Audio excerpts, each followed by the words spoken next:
ಶ್ರೀ ಗುರುಭ್ಯೋ ನಮಃ. ಎಲ್ಲರಿಗೂ ತಿಳಿದಂತೆ ನಾವು ಕಾರ್ತಿಕ ಪುರಾಣವನ್ನು ದಿನಾಲೂ ನೋಡುತ್ತಾ ಬರುತ್ತಿದ್ದೇವೆ. ಇವತ್ತಿನ ದಿನ 12ನೇ ದಿನ. ಇಂದಿನ ಅಧ್ಯಾಯದಲ್ಲಿ ಹೆಂಡತಿಯ ಫಲವನ್ನು ಧಾರೆ ಎಳೆದು ಹೇಗೆ ಗಂಡವನ್ನು ಕಾಪಾಡಿಕೊಂಡಳು ನರಕ ಬಾಧನೆಯಿಂದ ಎನ್ನುವುದನ್ನು ತಿಳಿದುಕೊಂಡೆವು. ಇವತ್ತೊಂದು ದಿನ ಸಾಲಗ್ರಾಮ ದಾನದಿಂದ ಬರುವ ಫಲಗಳನ್ನು ನಾವು ತಿಳಿದುಕೊಳ್ಳೋಣ.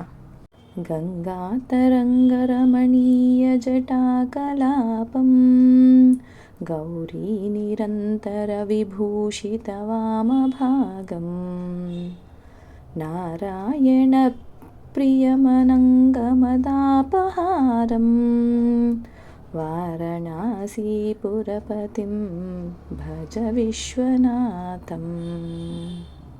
ವಸಿಷ್ಠ ಮಹರ್ಷಿಯು ಮತ್ತೆ ಜನಕ ಮಹಾರಾಜರನ್ನು ಕುರಿತು, ಎಲೆ ರಾಜೇಂದ್ರ, ಕಾರ್ತಿಕ ಮಾಸದ ಸೋಮವಾರದ ವ್ರತ ಆಚರಣೆಯ ಫಲವನ್ನು ಕುರಿತು, ಕಾರ್ತಿಕ ಶುದ್ಧ ದ್ವಾದಶಿ ದಿನ ಬ್ರಾಹ್ಮಣನಿಗೆ ಭೋಜನವನ್ನು ಮಾಡಿಸಿದ್ದ ಫಲವನ್ನು ಕುರಿತು, ಸಾಲಗ್ರಾಮ ದಾನವನ್ನು ಮಾಡಿದ ಫಲವನ್ನು ಕುರಿತು ಹೇಳುತ್ತೇನು.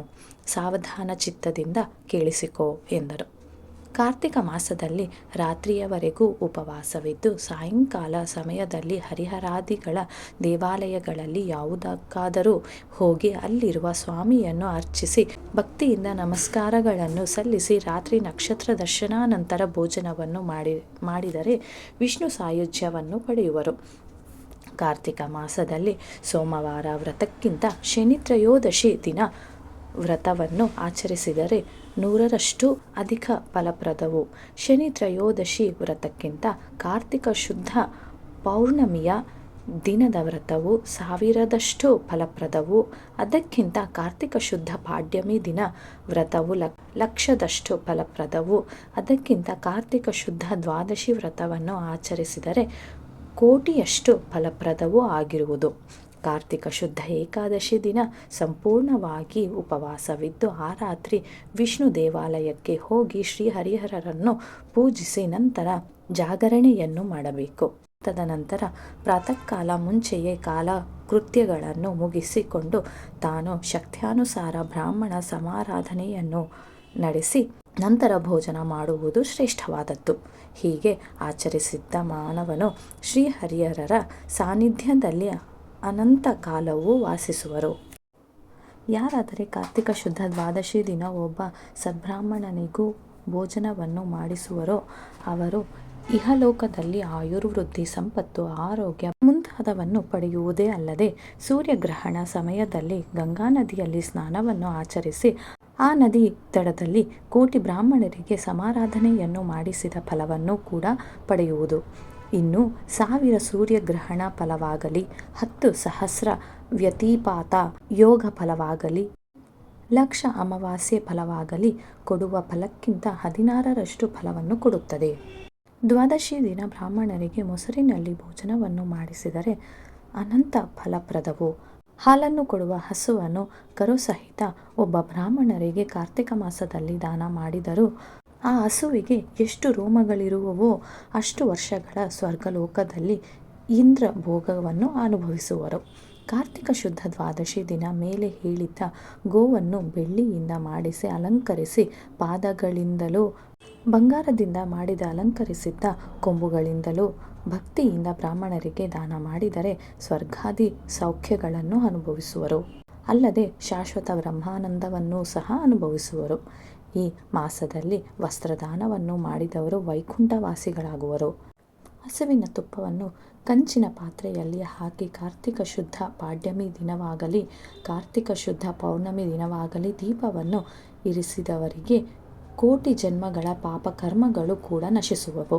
ಕಾರ್ತಿಕ ಶುದ್ಧ ದ್ವಾದಶಿ ದಿನ ಯಜ್ಞೋಪವೀತ ದಾನವನ್ನು ದಕ್ಷಿಣೆ ಸಹಿತ ದಾನ ಮಾಡಿದರೆ ಮನುಜರು ಇಹಲೋಕದಲ್ಲಿ ಆನಂದ ಸುಖವನ್ನು ಅನುಭವಿಸುವರು.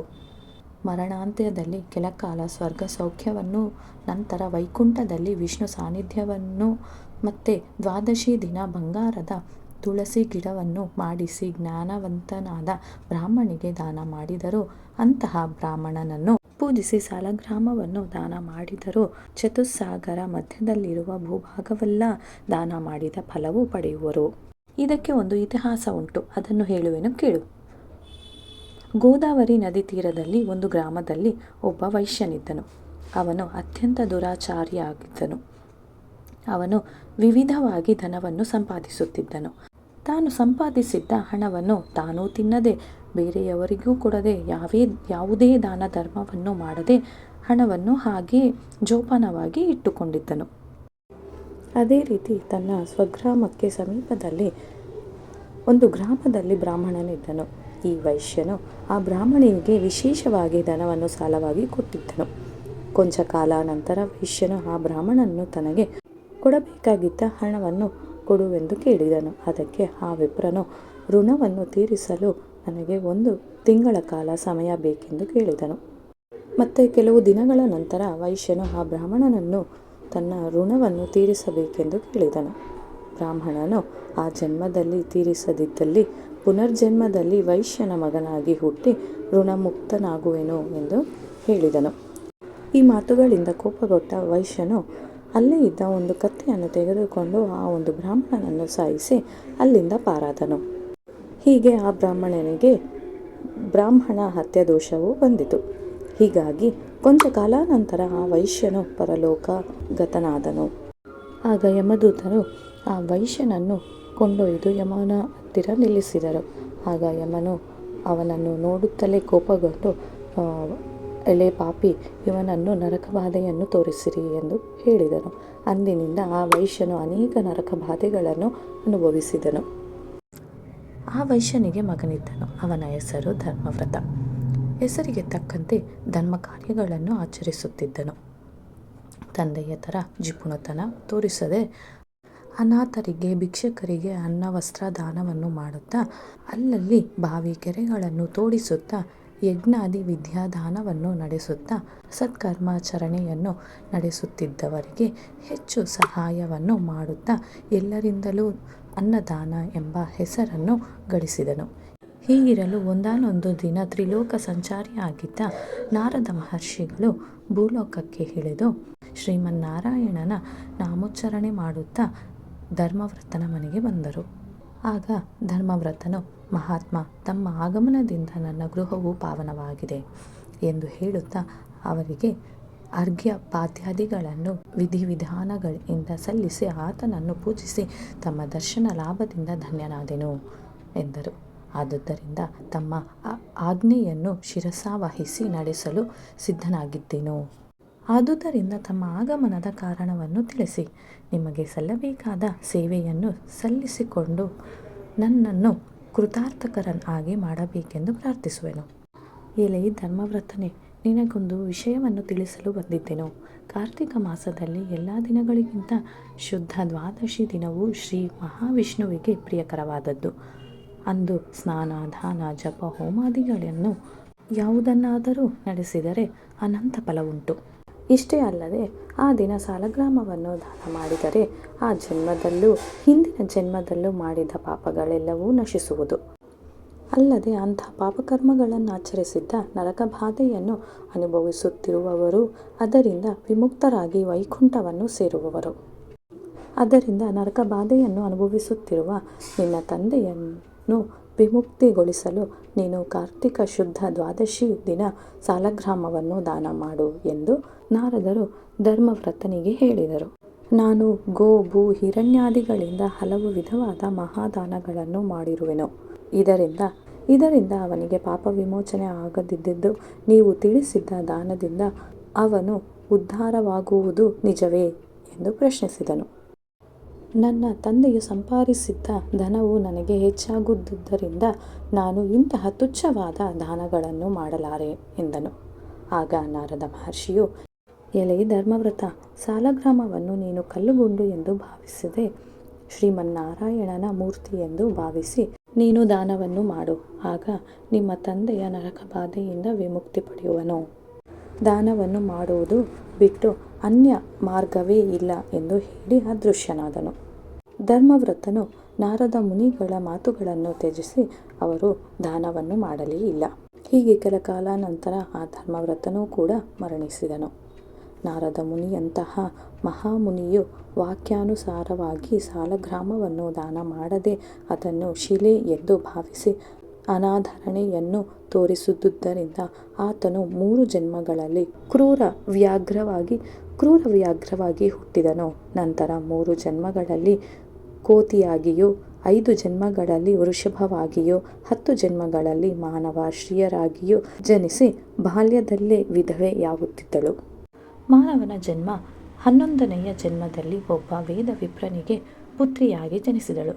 ಆಕೆಯು ದಿನದಿನಕ್ಕೆ ಪ್ರವರ್ತಮಾನಳಾಗುತ್ತಿರಲು ಬಾಲ್ಯದಲ್ಲಿಯೇ ಮಹಾವಿದ್ವಾಂಸನಾದ ಒಬ್ಬ ಸದ್ಬ್ರಾಹ್ಮಣನಿಗೆ ಆಕೆಯನ್ನು ವಿವಾಹ ಮಾಡಿದರು. ಆತನೂ ಕೂಡ ಕೊಂಚ ದಿನಗಳ ನಂತರ ಮರಣ ಹೊಂದಿದನು. ಬಂಧುಗಳೆಲ್ಲರೂ ದುಃಖಾಕ್ರಾಂತರಾಗಿದ್ದರು. ಹೀಗಿರಲು ಆ ವೇದವಿಪ್ರನು ತನ್ನ ಮಗಳಿಗೆ ಇಷ್ಟು ಚಿಕ್ಕ ವಯಸ್ಸಿನಲ್ಲಿಯೇ ಪತಿಯು ಸಾಯಲು ಕಾರಣವೇನೆಂದು ತಿಳಿಯಲು ದಿವ್ಯ ದೃಷ್ಟಿಯಿಂದ ಎಲ್ಲವನ್ನೂ ತಿಳಿದು ತನ್ನ ಮಗಳ ಕೈಯಿಂದಲೇ ಒಬ್ಬ ಬ್ರಾಹ್ಮಣನಿಗೆ 1 ಸಾಲಗ್ರಾಮವನ್ನು ವಿಧಿವಿಧಾನದಿಂದ ದಾನವನ್ನು ಮಾಡುವಾಗ ನನಗೆ ಈ ಬಾಲ್ಯ ವೈಧವ್ಯದ ಪಾಪವು ಇಷ್ಟರಲ್ಲೇ ನಶಿಸಲಿ ಎಂದು ಅವಳಿಗೆ ಉಚ್ಚರಿಸುವಂತೆ ಮಾಡಿ ದಕ್ಷಿಣೆ ಸಹಿತ ಕೊಡಿಸಿದನು. ಆ ದಿನ ಕಾರ್ತಿಕ ಸೋಮವಾರವಾದುದರಿಂದ ಮೃತ ಹೊಂದಿರುವ ಆಕೆಯ ಪತಿಯು ಜೀವ ಸಹಿತ ನಿದ್ರೆಯಿಂದ ಎಚ್ಚೆತ್ತವನಂತೆ ಮೇಲೆದ್ದನು. ಆಹಾ, ಮಹಾತ್ಮರ ಮಾತು ವ್ಯರ್ಥವಾಗುವುದೇ? ಆದುದರಿಂದಲೇ ನಾರದ ಮಹರ್ಷಿಯು ಹೇಳಿದ ಪ್ರಕಾರ ಸಾಲಗ್ರಾಮ ದಾನವನ್ನು ಮಾಡುವವರೆಗೂ ಧರ್ಮವ್ರತನ ಮರಣ ಹೊಂದಿದ್ದ ತರುವಾಯ ಜನ್ಮ ಪರಂಪರೆಗಳನ್ನು ಹೊಂದುತ್ತಾ ಕೊನೆಗೆ ಸಾಲಗ್ರಾಮ ದಾನದಿಂದ ಆಕೆಗೆ ವೈಧವ್ಯವು ಹೋಯಿತು. ಆ ದಂಪತಿಗಳು ಚಿರಕಾಲ ಇಹಲೋಕ ಸುಖವನ್ನು ಅನುಭವಿಸಿ ಮರಣಾನಂತರ ಸ್ವರ್ಗಾದಿ ಭೋಗಗಳನ್ನು ಅನುಭವಿಸಿದರು. ಆಮೇಲೆ ಆತನು ಪುನಃ ಬ್ರಾಹ್ಮಣ ಕುಲದಲ್ಲಿ ಹುಟ್ಟಿ ಜನ್ಮಾಂತರಗಳ ಅನುಭವದಿಂದ ಪ್ರತಿ ವರ್ಷವೂ ಕಾರ್ತಿಕ ಮಾಸ ಶುದ್ಧ ದ್ವಾದಶಿ ದಿನ ಸಾಲಗ್ರಾಮ ದಾನ ಮಾಡುತ್ತಾ ಮರಣಾನಂತರ ಮುಕ್ತಿಯನ್ನು ಪಡೆದನು. ಜನಕ ಮಹಾರಾಜ, ನೋಡಿದೆಯಾ, ಕಾರ್ತಿಕ ಶುದ್ಧ ದ್ವಾದಶಿ ದಿನ ಮಾಡಿದ ಸಾಲಗ್ರಾಮ ದಾನದಿಂದ ಎಷ್ಟು ಫಲವುಂಟು. ಕೋಟಿ ಜನ್ಮಗಳಲ್ಲಿ ಮಾಡಿದ ಪಾಪಗಳೂ ಕೂಡ ನಶಿಸಲು ಸಾಲಗ್ರಾಮ ದಾನವಲ್ಲದೆ ಬೇರೆ ಯಾವ ಪ್ರಾಯಶ್ಚಿತ್ತವೂ ಇಲ್ಲ ಎಂದು ಹೇಳಿದನು. ಈ ರೀತಿ ಸ್ಕಾಂದ ಪುರಾಣಾಂತರ್ಗತ ಕಾರ್ತಿಕ ಪುರಾಣದಲ್ಲಿ ಸಾಲಗ್ರಾಮ ದಾನ ಪ್ರಭಾವವು ಎಂಬ 12ನೇ ಅಧ್ಯಾಯವು ಮುಗಿಯಿತು. ಶ್ರೀ ಗುರುಭ್ಯೋ ನಮಃ.